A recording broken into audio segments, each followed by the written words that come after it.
किसान की घड़ी। एक दिन की बात है। एक किसान अपने खेत के पास स्थित अनाज की कोठी में काम कर रहा था।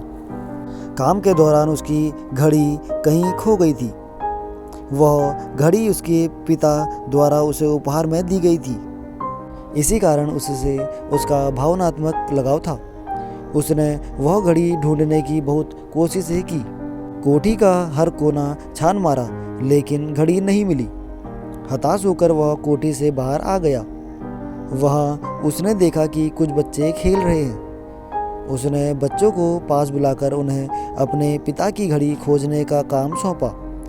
घड़ी ढूंढ निकालने वाले को इनाम देने की घोषणा भी की। इनाम के लालच में बच्चे तुरंत मान गए। कोठी के अंदर जाकर बच्चे घड़ी की खोज में लग गए।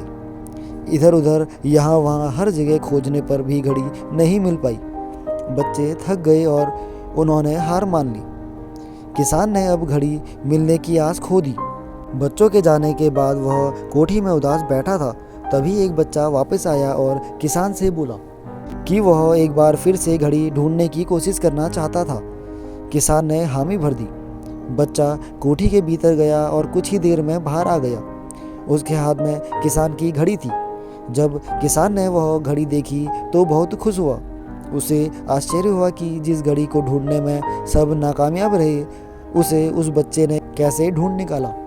पूछने पर बच्चे ने बताया कि कोठी के भीतर जाकर वह चुपचाप एक जगह खड़ा हो गया और सुनने लगा।